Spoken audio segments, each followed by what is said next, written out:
All right, we are live, but we're letting it breathe. Oh, for so brief a moment because we need the O2. We are in the thin air of Mile High, so we must saturate the bloodstream. Welcome in, everybody. It is the Huddle Up Podcast, presented as always by Mile High Huddle and powered by Blue Wire Podcast. I'm your host, Chad Jensen, and with me is my fellow football priest. You know him, you love him. He is Zack Kelberman. Zack, it's kind of cool seeing how the Broncos have really returned to the NFL kind of national zeitgeist, 5 primetime games, opening up the 2022 regular season with a Monday night tilt versus the Seattle Seahawks on the road, letting Russell Wilson exercise that demon right out of the gates. And Joe Buck and Troy Aikman, ESPN now, not Fox. I know everyone's used to them on Fox. They're now calling Monday Night Football. Dude, they were gushing about the Russell Wilson addition and just kind of Denver's overall outlook now in 2022. It's amazing what a franchise quarterback can do. I've said it the day the Broncos traded for Russell Wilson. I'll say it throughout the season. It's amazing what an elite quarterback can do for a franchise, not just on the field, but off the field as well. They are relevant again. They are maxed out in primetime games, 7 nationally televised games. All eyes around the country and around the world, quite frankly, will be on the Broncos, all because of number 3, Russell Wilson. Let's ride. Let's ride indeed. Guys, we're stoked. We're lots to talk about tonight, believe it or not. And even though we sit here on day 16 of May, lots to discuss. We're going to chat with a special guest, Kim Becker of Mile High Huddle. You've been seeing her videos once again, gracing the YouTube page, gracinmilehighhuddle.com. We have a cool announcement that involves Kim, and we're going to talk to her about that here in just a few minutes. But I want to shout out real quick, Michael Ronquillo, throwing down supers, keeping the lights on here at MHH. Thank you, Michael. Love you, buddy. Good evening to you as well. He says, Chad and Zack on the Mile High Huddle, go Broncos. Hats off, big dog. You know we love you, Mike. Thanks for getting in early, too. I mean, throwing down a super 17 minutes before we went live. So, Mile High salute to you, my friend. Love you.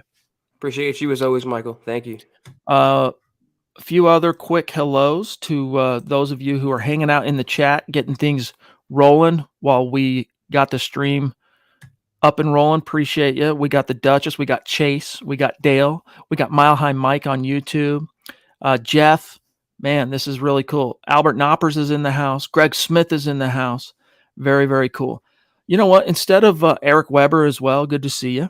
Instead of going through a few topics and then bringing on our guest as we are wont to do, Zack, let's just knock this out of the park right away and bring on Kim Becker, who has been on staff at Mile High Huddle for about 2 years, but she took about a 6-month sabbatical last year. But she's back, and she's back better than ever, in full effect. First and foremost, though, Kim is with us. Kim Becker, what's going on? How are you? You guys, I missed you. A sabbatical, I guess, but I missed you during that sabbatical. So we'll call it a sad leave of absence that needed to end very quickly.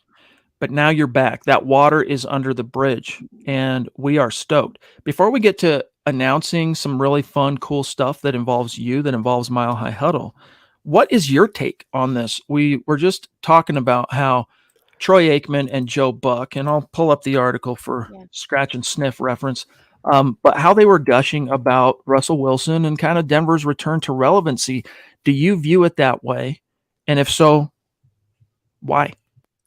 You know, I do. I just feel like it's that piece that we've been missing. I know everybody says that, but the Broncos, it's been 5 years of losing seasons ever since Peyton Manning left. It's just been one of those hills we try to trudge up, and you get to where you think it's going to work, and then you just get knocked down really fast. But the thing that I really like about Russell Wilson, and is if you guys have not watched his TED Talk from 2020, you should, because he talks about neutral thinking and about all of the challenges that he went through when he was drafted by the Rockies, right? And then his dad passed away the next day, and he had to get through all of that and really fix his mindset. And he has a mental conditioning coach. And that's what I think is so important. And perhaps what Drew Lock was lacking the last several years was that mind game and the mental status. So that's what really excites me about Russell Wilson. I think that he was just that piece that we needed. He's coming in here. I know it's going to be a crazy Monday night game. His return to Seattle, the hype is going to be insane. It's going to create a lot of pressure for him, but I think he performs really well under pressure. And I think that Denver holds a special place in his heart.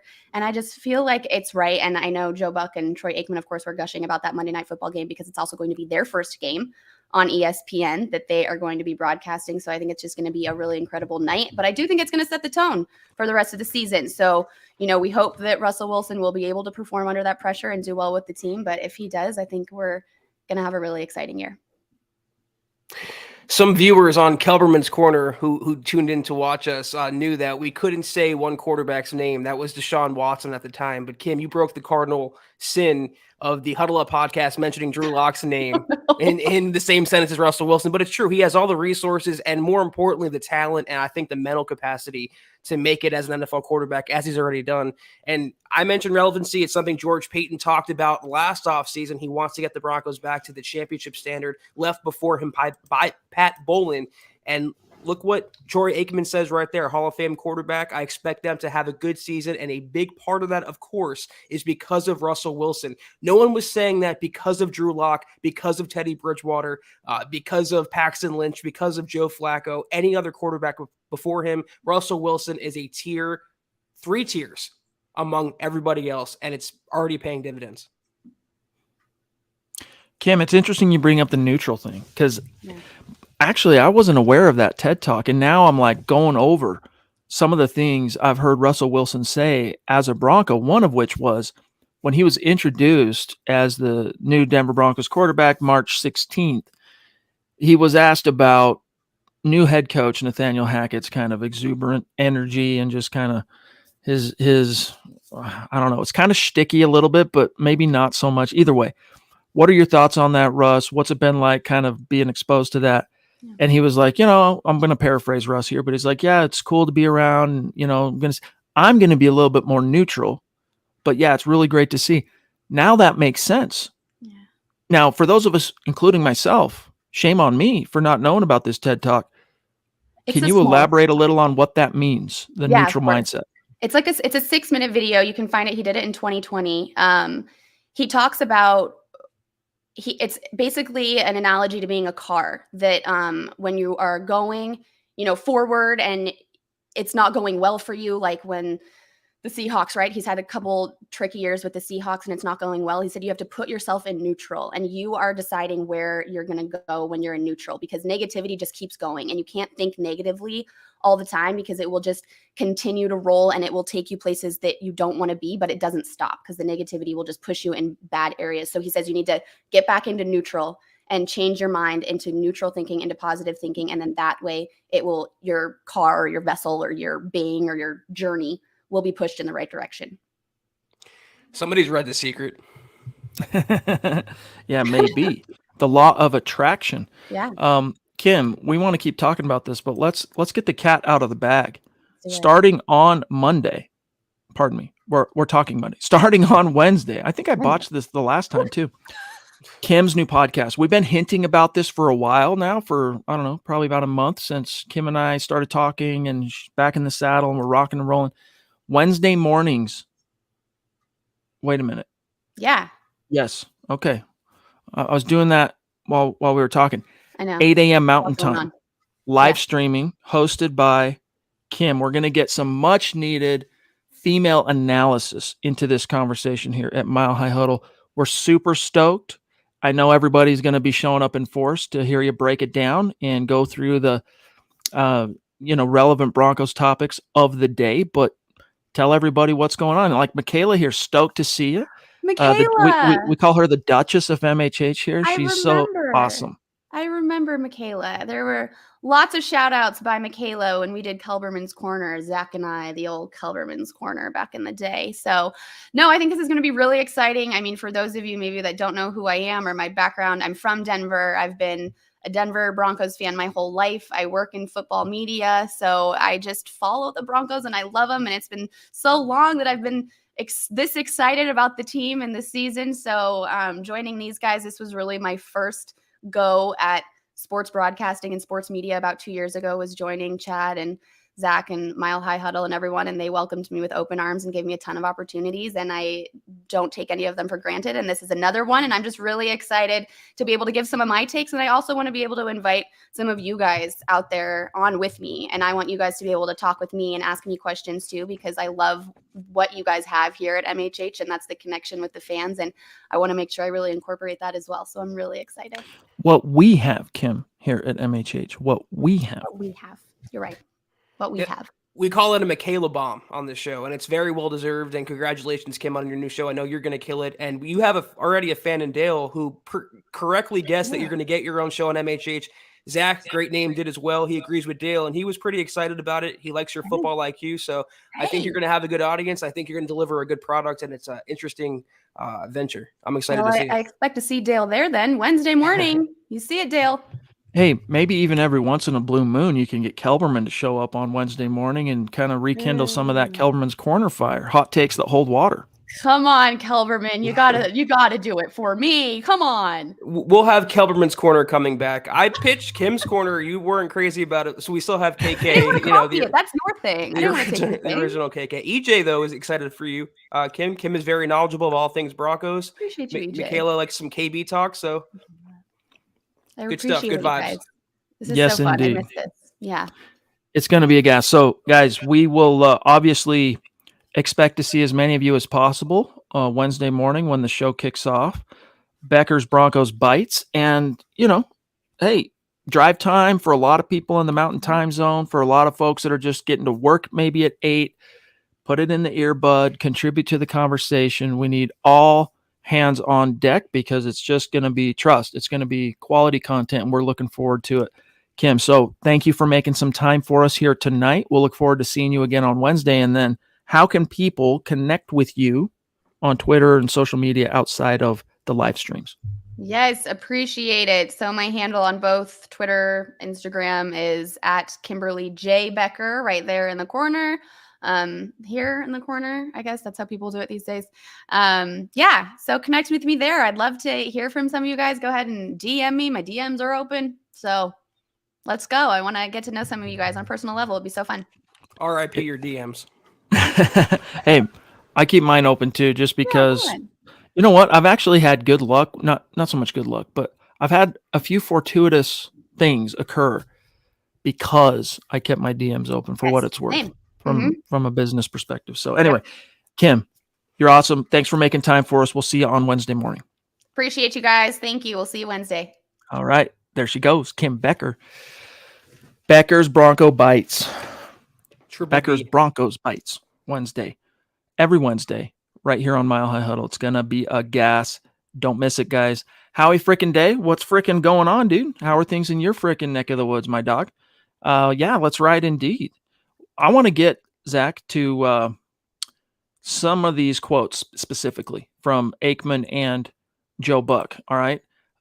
Provided courtesy of new employee of DenverFan.com, Andrew Mason.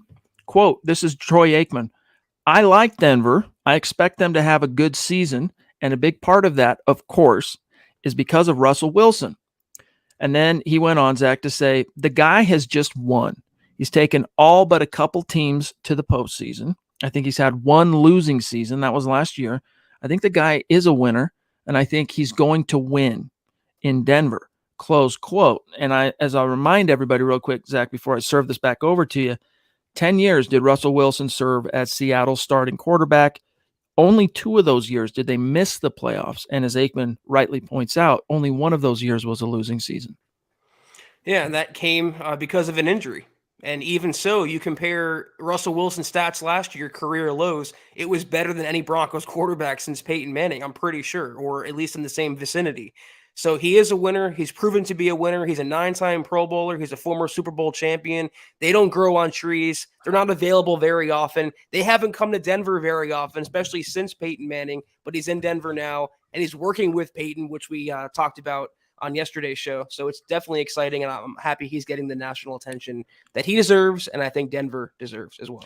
And if you think about it, how often over the past 6 years of depredations have we seen the Broncos keep things close against a quality opponent, right? And then you get down to the clutch moments, the quarterback either can't put the team on his shoulders and make those plays in the critical times to come out on top, or as we saw often in the case of Vic Fangio's defenses, Zach, they would wither in those clutch moments. But that's not a Russell Wilson thing. Russell Wilson is a clutch quarterback, as Joe Buck points out here. Quote, says Buck, not only being a guy that wins, he answers the bell every game. This was the first year that he was hurt. We were there when he got hurt, which was the Seahawks game against the LA Rams last October. And it was weird to see them operate without Russell Wilson on the field. And then he goes on to say, quote, he got hit a lot and he was looking out of the ear hole of his helmet half the time after getting up after big hits, and he went right back in the huddle and went right back to work. All these head coaches talk about availability. No one has been more available, Zach, than Russell Wilson. I get that, but no one has invincibility. And if the Broncos don't protect him rightly, he's going to get hurt again, or he's at risk to get hurt again. So I really hope, people like Billy Turner, whoever works out at right tackle, I hope Quinn Miners at guard, whoever they're starting at center, I hope Garrett Bowles goes back to 2020 form. I just hope they keep Russell Wilson upright, because when he's healthy, he is truly definitely top 10, but I'd say top 8 quarterback in the NFL. And Chase Wellner kind of hammering home my point here. Russ had a better year last year than Brady or Stafford the year before they went to new teams. And that's with an injury happening. That's in a career worst season. He still put up those numbers. Imagine what he can do over the course of 17 games with the weapons he has around him now. It's tantalizing, but you got to keep him upright or else it won't matter. One or two more quotes I want to get to that are, I think, noteworthy for our conversation here. Going back to Joe Buck on Russ, quote, he's just the model of consistency. You start putting his numbers up and you realize what he's done. The first decade of his career has been sensational. And you go back to his college days, the guy just wins. And then this one provided courtesy of the Denver Post, Ryan O'Halloran, on Troy Aikman when he saw the Monday night schedule and specifically how it shook out to open the season with the Broncos traveling for the Seahawks. Aikman, quote, I was thrilled. That was one I certainly circled.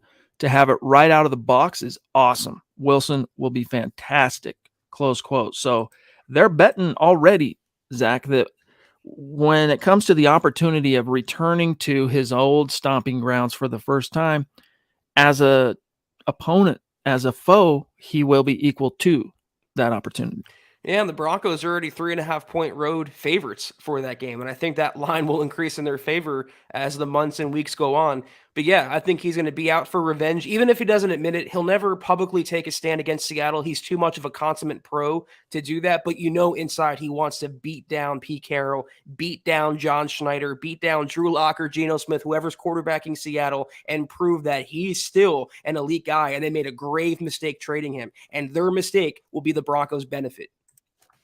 Philip, thank you for that super chat, my friend. He says, good evening, guys. I'm excited about the new season. As well, you should be. I mean, if you've got veterans of the football/media game like Buck and Aikman, I mean, literally gushing over your Denver Broncos, that's cause for optimism. I mean, it's no guarantee of success by any stretch. Broncos, as John Elway said last week, they could use a little luck in the injury department, or I should say in the health department, avoiding injuries. Especially a few key guys, Bradley Chubb, for example, Randy Gregory, for example, a few other guys, if they can stay healthy. And as long as Russ is kept upright, man, he's going to be able to cook. Riley, thank you for that super chat, my dog. And thank you for being patient, too. He says, my dad just bought me some tickets for Broncos Chargers for my birthday. Yo, that's awesome. He's never been to an NFL game, had no idea what he's in for. I'm flying down from San Francisco. And him from Denver, I'm psyched. MHH, Denver Broncos for life. That's so cool, dude. That's so cool. It's probably not going to quite be like a Denver home game like it's been in years past, because the Chargers are kind of starting to build up their own little swath of fans there in LA County. But that's going to be a good game, dude. Yeah, happy birthday well in advance, and I hope the Broncos and Russell Wilson delivers you an appropriate gift. I'm excited for every AFC West matchup. I think this is the year the Broncos get the brooms out and complete a couple sweeps, and it might very well happen against the Chargers. I'm excited. I just love, dude, it's like if you put yourself back as a fan, and just hang tight one sec, Lawrence, I'm going to grab you. When Peyton was here or when Elway was here, and contrast that with what it was like over the last 6 years when the chips were down and you knew you needed your quarterback to either make a play to hold on. I mean, think of the Tennessee game, Zach, 2020, the season opener. Everyone's so stoked and excited for Drew Lock, right? And after his 4-1 finish to his rookie year, you got Jerry Jeudy. Broncos are leading the Titans, and they were a former playoff team. In fact, they were coming off, wasn't that the year following them making it to the title game, to the AFC title game? Either way, they were a playoff team. Broncos have a lead. Get the ball back. All they need to do is execute the 4-minute offense. And the play calls from Pat Shurmur obviously left much to be desired. There was a drop pass by Jerry Jeudy on a critical, the third down that ended that possession and gave it back to Tennessee. They drove down, scored. You never knew what was going to happen with these quarterbacks. But with Peyton, you always knew that, hey, if the chips are down, we don't even need to flip a coin. Our guy's going to come out on top. Same with Elway. That's how it's going to be with Russell Wilson. Keep it close. Not even keep it close, but if and when it's close, Russell's going to will the team to victory. He's got that in him. The thing is, the Broncos over the years have, say what you want about their record, how poor they've played, they've lost a lot of close games, a lot of one-possession games, and it could have gone either way. And if they hadn't a clutch elite quarterback like they do now, who knows what could have happened? I think you put Russell Wilson, even with Fangio, even with Pat Shurmur, on last year's team, you're probably 9-8. You're not 7-10. Lawrence, he says, what's up, guys? I've been spinning, my head around bringing Odell Beckham Jr. to really make our run cemented. And then, no. Kim, we've missed you. I don't feel that, at all. No, definitely not. Some of the bigger names out there still languishing that are wide receiver types. The Broncos are loaded for bear at wide receiver. I know Jerry Jeudy just got arrested last year, but he's healthy. He's going to have a competent, dynamic quarterback under center. Cortland Sutton, Zach, Tim Patrick, KJ Hamler's ahead of schedule on his recovery. Then you get to the tight end group. I mean, who knows? This Dontrell Washington, he could turn into something. I mean, the Broncos really don't need to go out and assign any capital, whether it's giving up something via trade or cap dollars, to another wide receiver. There's already questionably too many mouths to feed.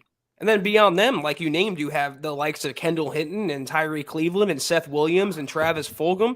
I was going to say, people are kind of making too big of a deal out of Jerry Jeudy. I think the worst that could happen to him is a fine.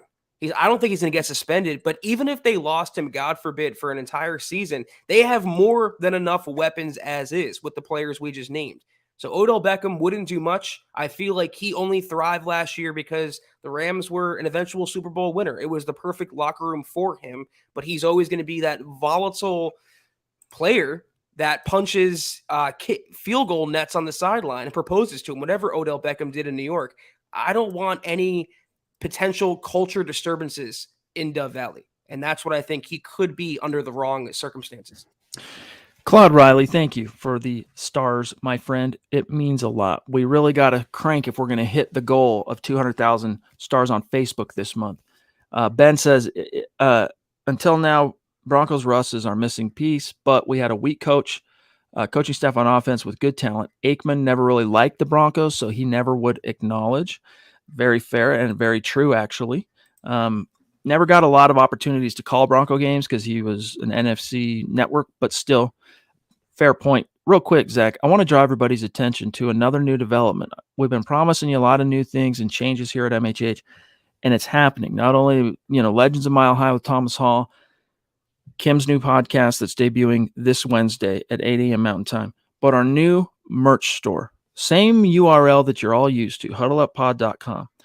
So many different new designs. We've completely rolled out a new look. We've changed our provider, and there are just so many different options. I mean, doggy stuff, toys, teddy bear, stuffed animals, stuff for kids, stuff for dudes, stuff for ladies. I mean, you name it. There's so much stuff. And as far as new designs, they're coming down the pike literally as we speak.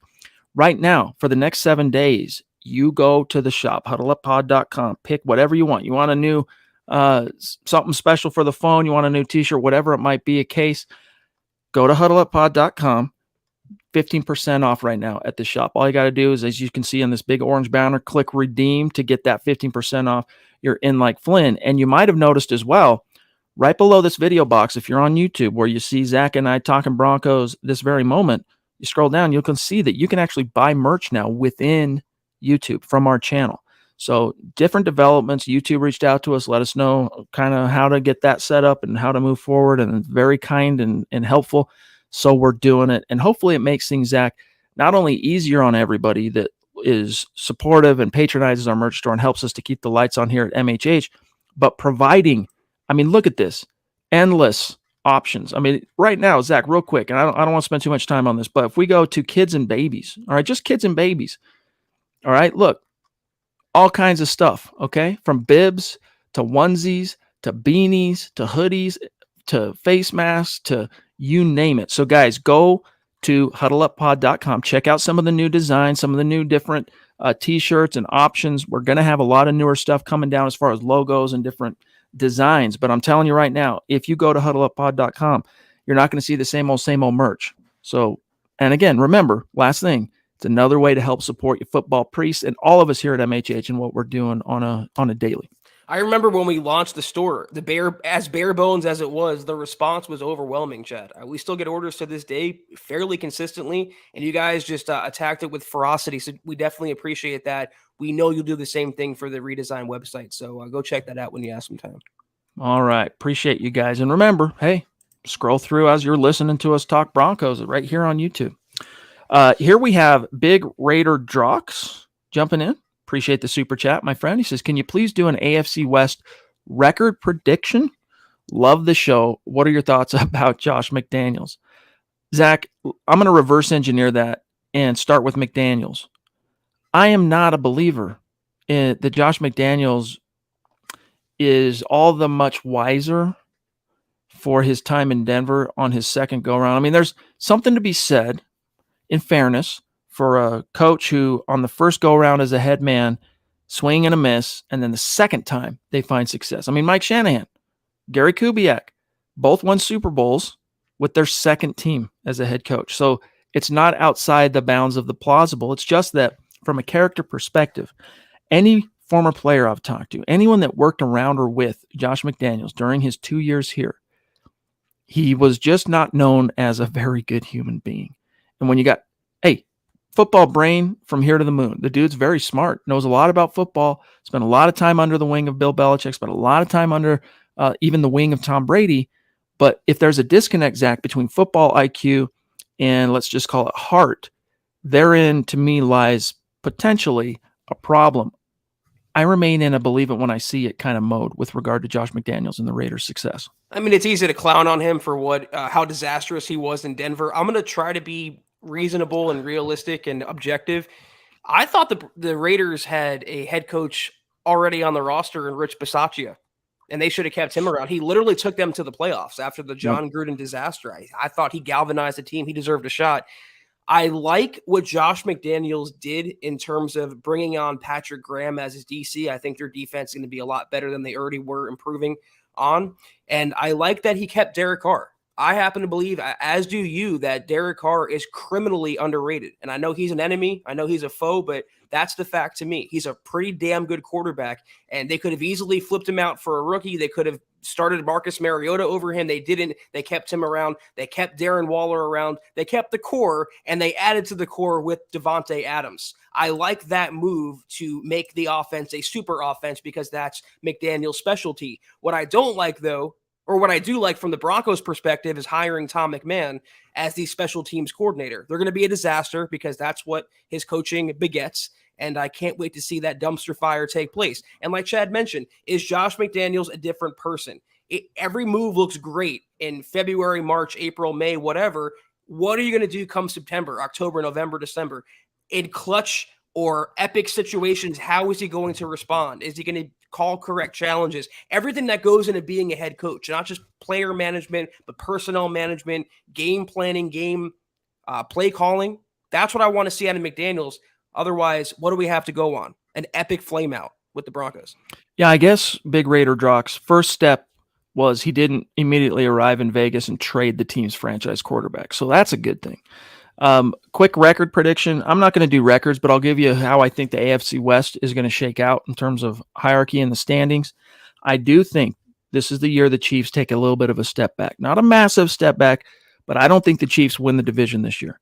Denver, KC, Chargers, Raiders. I think it's going to take some time for McDaniels to put things together in Vegas. If it's going to work, I think it's going to take a little time. But if you've watched our show for any stretch of time, you know that we always gave, especially last year, the Raiders their props. They swept the Broncos. They have a ton of talent, do the Raiders, and they've got the quarterback thing solved. That's been solved. Coaching, is it there now? As Zach mentioned, Bisaccia turned out to be like the diamond in the rough that was just waiting and did something that not even Gruden could do, right? In terms of leading this team to the playoffs. I guess Gruden did lead them to the playoffs one time. But either way, the Raiders, I think they finish last this time. But it could flip-flop because I'm not a big believer in the Chargers either. I think they're another one of those teams. Believe it when I see it. Yeah, I'm in agreement with the order of the AFC West. And as much as I do like Derek Carr, what sucks for the Raiders and what's great for the Broncos is that Carr is arguably the worst quarterback in the division now.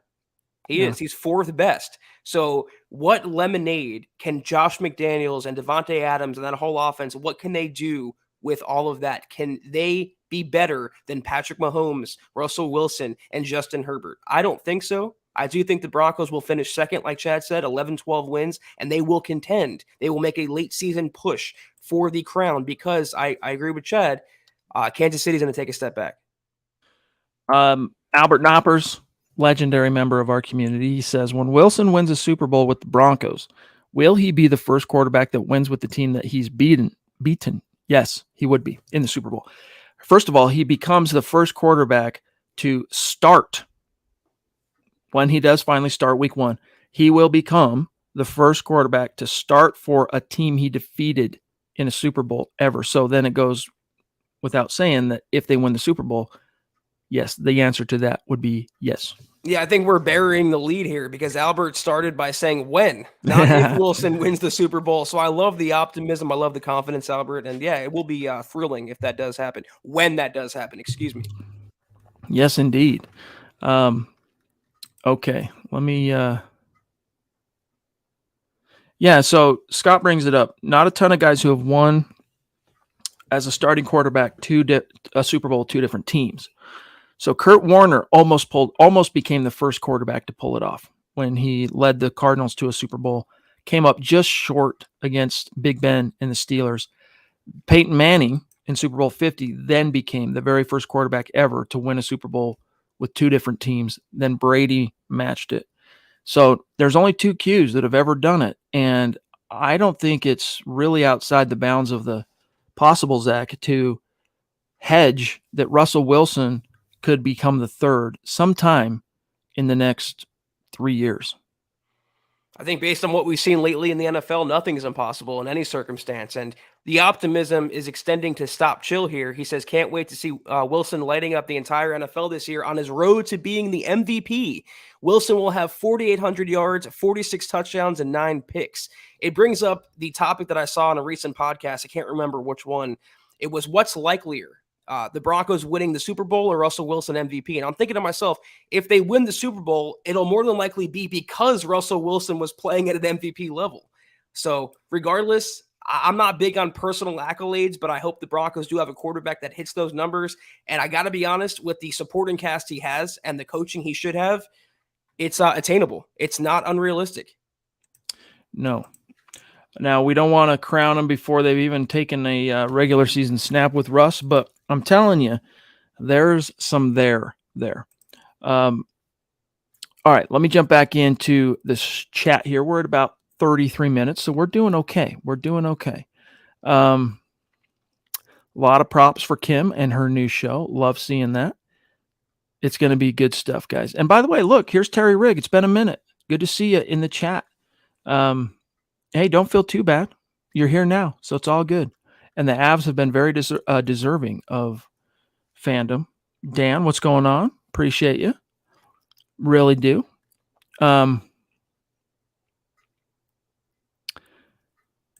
Travis Weber says, I read an article about former employees that are saying the Raiders are imploding from within the organization upstairs. Haven't heard that myself, Zach. I don't know if you can speak to that, but listen, I'm not going to be surprised if and when it really not only doesn't work out with McDaniels, but potentially blows up in the Raiders' face. I think it's a situation with like Daniel Snyder in Washington, or, if a franchise has a fairly bad owner, then the clown show tends to run itself. I've seen the resignations. I can't remember the title of the guy who just walked away, but it's like 4 or 5 people now in the upper echelon of the Raiders hierarchy that have resigned. I'm not even talking about the Mike Mayock departure, the John Gruden resignation. Football business people and football personnel people have all walked away. So where there's smoke, there's fire, I think. Here's an update for our great YouTube Super Chat superstars for the contest we're running in the month of May. Top 5 finishers cumulatively on YouTube. Their names go into a hat. Draw one out. They win a Broncos jersey of their choosing, or one of these Demaryius Thomas jerseys that you guys have seen me flash on the camera here. The rankings currently are number 1, Ethan, the DWI guys. And by the way, Ethan, thank you for the super thanks. So Ethan throws down super chats when we're live, especially on the morning shows, because he's across the pond. He's 9 hours ahead of us in time in the United Kingdom in London. He throws down on our show when he can, but he's really involved in Broncos for Breakfast. And then, hey, last show you and I did Sunday night, yesterday, he threw down a super thanks, which is a newer feature you guys have heard us mention on YouTube, where you can actually show support without being in the live chat. It can be a stream that has ended. You can still throw down a super thanks. So, Ethan, thank you, buddy. Appreciate that. And it all counts toward the Superstar contest each and every month. Michael Ronquillo at number 2. Michaela the Duchess at number 3. Pobby, who was not ranked going into today, has suddenly rocketed into the top 5 with a number 4 seeding currently. And then Tanner at 5. And then I'll scroll a little bit. You can see some of the names that are just outside the top 5. D-Dub, Sam Bam, Shane, Paul, Naj, Mark, Casey, Kendrick, etc. So much love and respect. The super chats, hey, it really does help keep the lights on, especially with what we do here at MHH with the daily live streams. And as you've seen, we live stream Zach podcast here at MHH 7 nights a week. No one else in our industry does that. They'll say they're daily, but to them, daily is like, hey, we throw a podcast out there 2 or 3 days a week. We go 7 days a week. And now this week will mark the beginning of us having and offering up a morning show on 5 of those 7 days. So every weekday. Naj, what's up, dude? We'll get you next. Yeah, it's we're expanding because you guys are giving us such positive influence and positive reaction to the content that we're putting out. And we've said it a billion times, and I'll say it 1,000,001 times. We are so appreciative and so grateful for all you tuning in and interacting and reading the stories and patronizing the websites. We can't say it enough, but we'll continue to provide the content that you guys want to see. Naj, what's up, bro? Thank you for the super chat. He says, hey, brothers, what sort of split do you see between Javonte Williams and Melvin Gordon at running back, similar to last season, or will there be a focus on getting Javonte 15 to 20 touches a game? This is a really good question that I think now has to be in doubt with Melvin Gordon returning. Obviously, before Melvin came back, it would have been pretty easy to say, hey, we don't need a crystal ball to assume Javonte will get the lion's share of the touches.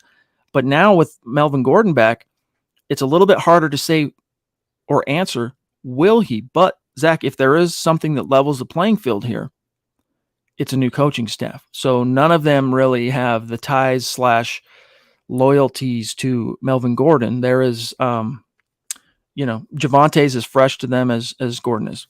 I don't know if it levels it, because Hackett came in and said he wants a stable of running backs. And then Peyton responded by re-signing Melvin Gordon when they already had Mike Boone under contract. I think they're going to, Peyton's said it himself and Hackett said it himself as well. They're still going to have a split committee, but I think if last year was 50-50, you're going to see 65-35, if my math adds up on that, where it's more toward Javonte, 60-40 maybe. Melvin's going to get his carries, but they're going to try to establish, if they can, Javonte as the RB1, as they should, I think. Yeah, I think they would be remiss to not. I know you've got Melvin back on a 1-year deal, so it's like, hey, smoke him if you got him type thing. But you would be remiss to not feed Javonte, your young, still fresh-legged running back that you traded up to draft in the second round. Like, now's the time. Hey, I can understand what their approach was last year. Melvin's on the last year of his deal. Javonte's a rookie. So let's kind of use him as much as we can, but kind of keep the even by a small margin, the lion's share of the touches to the veteran. Now's the time to go in on Javonte and let Melvin be the complement. I think that would be the wisest thing to do. Not only bang for buck, Zach, for Javonte, but bang for buck for Melvin Gordon as well. Ben, do you guys travel to away games? If so, which ones? Not really, dude. So, I mean, we might do it this year and go down to Vegas, but I miss me on Kansas City in December. Maybe LA. We'll see.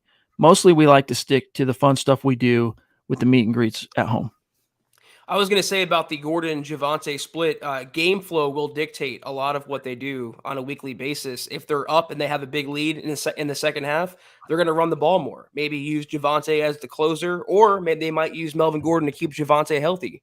But they're not going to have to play from behind as often, which should help the running game as a whole. I don't really care who gets the numbers as long as the Broncos get into the end zone and they get the yards and they get there to a lot of victories. Dan, thank you for the stars, my friend, and the support on Facebook. He says, let's talk about undrafted rookie edge rusher Christopher Allen, formerly of the Alabama Crimson Tide. We actually spent quite a bit of time last night, Dan, talking about Allen. Here's the cliff notes of what we discussed last night. All right. Lot to be intrigued about. Talented. Nathaniel Hackett really likes Allen's character. Said he's a great person. That's a direct quote. But the focus right now for Denver is we got to get him healthy. So what could he be once they do get him healthy?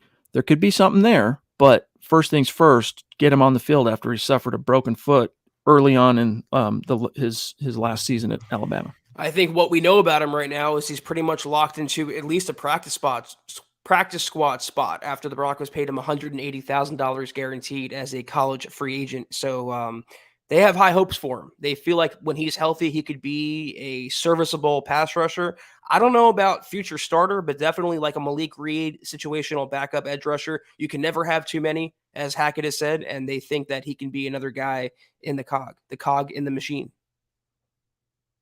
Lawrence, can Hackett be a Donald Williams McCafferty or a George Seifert? Literally the only two rookie coaches to win a Super Bowl. Could be, yeah, by virtue of the fact that you got Russell Wilson. And guys, it's not just Russ. Like, you've got some of the pieces on defense to be a smothering, dominant unit. You need a few things to come together, though, in order for that to truly be effectuated, Zach. Namely, in my opinion, health to Randy Gregory, health to Bradley Chubb, development from Nick Bonito, the second-round rookie, and then you need that off-ball linebacker duo to kind of stay on the field and come together. And who's it going to be next to Josie Jewell? Is it going to be Baron Browning? I'm not worried about the secondary. I'm really not, dude. Like, even if they suffer an injury or two in that unit, they've got some depth there. Even if something happens to Kareem, cool. I mean, not ideal, but you've got Caden Stearns. Something happens to one of the three corners. You drafted some guys, and you got a few guys waiting in the wings. You've got the horses, if you're Nathaniel Hackett, my point here, Zach, by virtue of Russell Wilson's arrival, to be one of those surprise worst to first teams that comes out of nowhere to win it all. I mean, can they? Sure. The NFL has proven that the new wave of the Sean McVay, Kyle Shanahan, younger coaches is the wave of the future. And the Broncos finally jumped on that wave on the offensive side by hiring Hackett. They brought along Alton. They have what seems to be a good system in place, finally the correct mindset in the year 2022, the antithesis of last year's coaching staff. So it should help them in that department, but so many things have to work for them to win a title. I don't want the expectation. Of course, it should be the expectation. That should be the standard. But after the last 5 years, expecting to win the Super Bowl in the year one of the Russell Wilson era, I think is a little much. Think about this real quick. I know this is a weird segue, but Scott just got me going a little bit here. The phrase off-ball linebacker must have been coined in the Department of Redundancy department. Get it? Because think about it. What is a linebacker? Back off the line, right? You're behind the line. So off ball, we already know that. Anyway, very interesting. Mahomes from Savage Boy Kev, our obligatory Twitch comment of the night. We try to get to at least one Twitch comment each and every stream. Savage Boy Kev, the Mahomes contract is going to bite the Chiefs in their behind in the coming years. Watch. We are destined for greatness for the next decade. Zach, how much truth do you think there is to that particular trope? I think he's worth the money. Honestly, you can say what you want about the downturn of Kansas City, but that's going to be a cheap contract in maybe a year, 2 years. The Chiefs got ahead of the curve, and the number looks big, but when you break it down on a yearly basis, it's Patrick Mahomes. And as long as he's healthy, he's going to make the Chiefs a Super Bowl contender. So I would like to see them fall off. Of course, I would like to see a new leader atop the mountain in the West, but they're still there for a reason, and the Broncos have to unseat them. And they still have Patrick Mahomes. They still have Andy Reid. They're still going to be a challenge, his contract notwithstanding. Mike, dude, with number 2 of the night, 2 nights in a row with 2 super chats, and this one extremely, extremely generous, solidifying his place in the top 5. Michael Ronquillo, don't know what more I can say to let you know how much we do love and appreciate you, my dog, other than to remind you, open invitation to come join us on the show for a superstar segment whenever you are up to it, my friend. Love you. Thank you, Michael. Also, we have Lawrence throwing down some stars for Big T, Travis Weber, who says, hey, I want that Demaryius Thomas jersey. I want a shot at it, but I'm a little bit stars broke right now. Lawrence hooking him up. Appreciate that. And hey, Trav, I know you want that jersey. There's still time yet, my dog. There's still time yet. Yo, not Dexter. We're not talking Dexter. We're talking Gio. We're talking George Vandermark in the house, a Mount Rushmore Super Chat superstar here at MHH. Been with us since the beginning. You've got mavens like Zeus McPeak, mavens like the Queen, Christy, mavens like George Vandermark, who've been with us, supporting us since we decided to take our podcast from an on-demand audio only to doing them as live streams first and then turning that into an audio upload after the fact. So, George, I know you've been through the ringer, my dog. I know you've been through it. So glad to see you continuing to keep that stiff upper lip, fighting through the adversity that you've dealt with. And thank you for throwing down a super, bro. It's great to see you. He says, hey, guys, just checking in. I want to enjoy my summer, but I can't wait till the season to start. Hashtag them Broncos for life. I think that's how a lot of fans feel right now, Zach, is, hey, excited for summer, lots to do, but like I'm already looking past it to September. Yeah, I'm not a big summer guy. I love fall. I love winter, not just because of football. I like the temperature outside a lot better. So I'm willing to press fast forward on the summer and get right to September, but we have to enjoy the process. And we've all waited years now for a quarterback of Russell Wilson's caliber to arrive. I'm soaking in every moment, to the regular season. Also, shout out to Jasmine, George's daughter, who I know oftentimes watches the podcast with him. So good to see you, Gio. I think that was my fault. I don't know that flash there. But guys, we are at 47 minutes, so we're going to start winding her down a little bit here. I want to check to see, since, hey, we're on the subject, we grabbed one Twitch. Let's grab another here. Denver Luke 1. I'll let you take this one, Zach, since you covered the Cowboys for the last few years. Do you see Randy Gregory being a big-time playmaker? When he's healthy, I just pop on the film. I mean, go on Twitter, type in Randy Gregory, and look at his Cowboys highlights from last year. He is a game wrecker. Look at the sack against New England on Mac Jones. I thought Mac Jones was dead, and I'm not being hyperbolic. He looked like he killed him. He hit him that hard. Forced a fumble, changed the entire complexity of that game. A one-man wrecking crew when he's healthy, when he's out of trouble. If the Broncos check off those two caveats, they're getting a guy who's worthy of his contract because he's going to change the game. He's going to change the defense for Denver. They did not get after the quarterback enough under Vic Fangio. They did not take the ball away enough under Vic Fangio. Both of those things will change now under Ejiro Evero, partly or largely because of Randy Gregory's presence. I'm excited to see him play. Phil, I'm sorry to hear you're still having problems on Facebook, but I'm just glad you're in the room contributing to the conversation. Talking about Broncos tickets. He says it looks like tickets start at $450 and go up to $2K.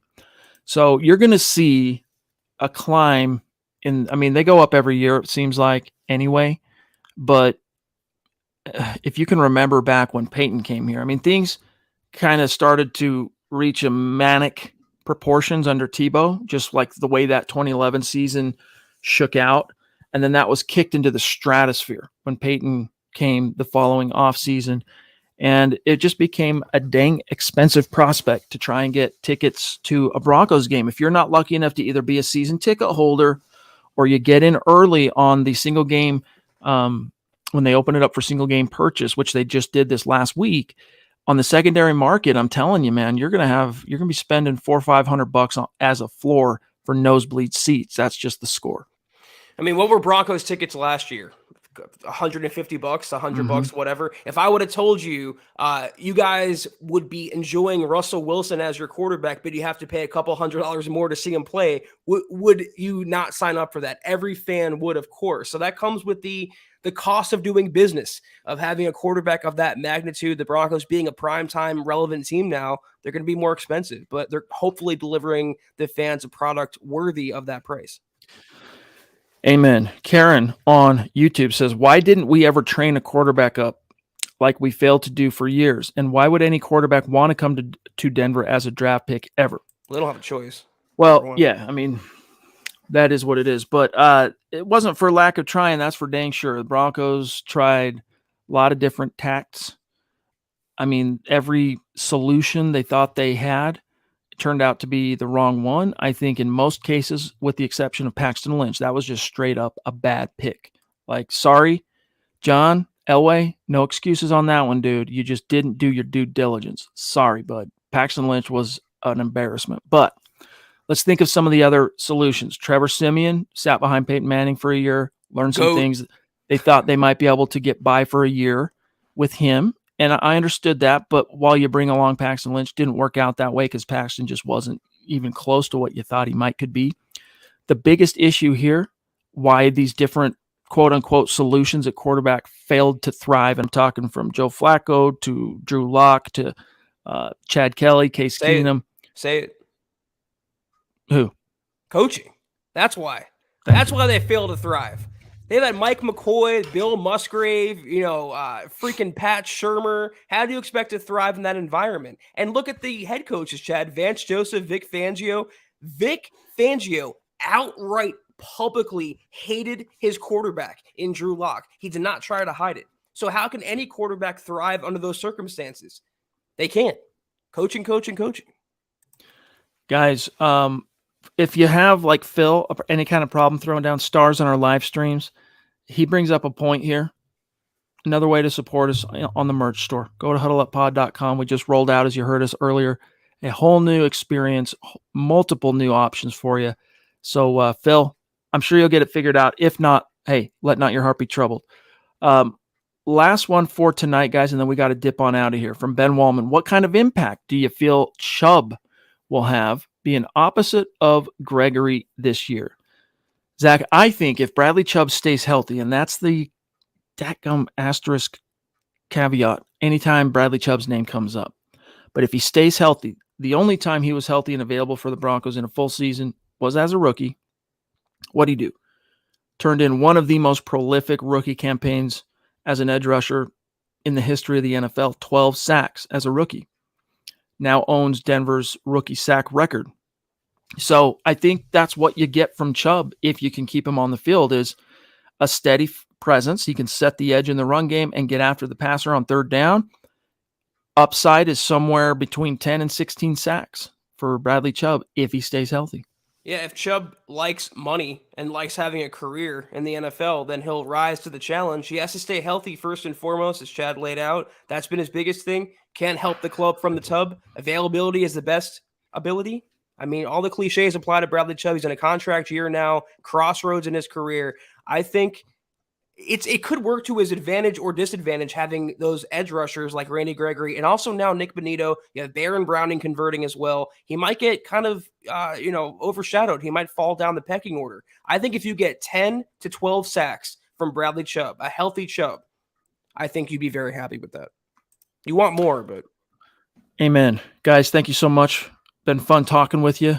We're going to dip on out of here while Zach does the shout outs and here's what we got to do. I'll pull up the shout outs while he goes through some of the rundown. That was the Huddle Up Pod, guys. We are off tomorrow, back on Wednesday, same time, same place. Until that time, follow us on Twitter at Huddle Up Pod. You can follow the main account on Twitter at Mile High Huddle. You can follow Chad on Twitter at Chad and Jensen. You can follow myself at Kelberman NFL.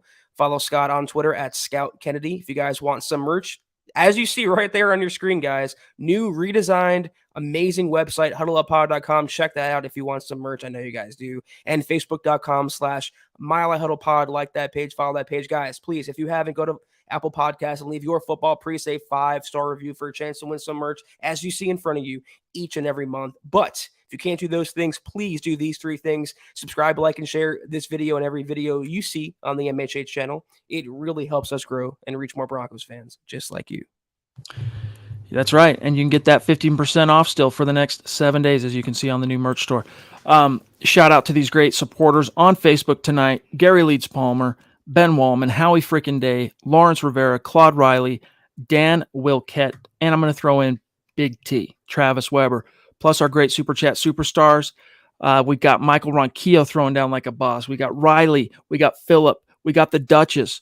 We even got a Raiders fan, Big Raider Drox. We got Naj. We got Gio in the house. Thanks. Much love and respect to each and every one of you. And a shout out to Kim Becker. Don't forget, guys, you got a brand new podcast coming, a morning show with Kim Becker, Becker's Broncos Bites, Wednesday morning, 8 a.m. Mountain Time. And with that, we're out. Take care, guys. And as always, go Broncos.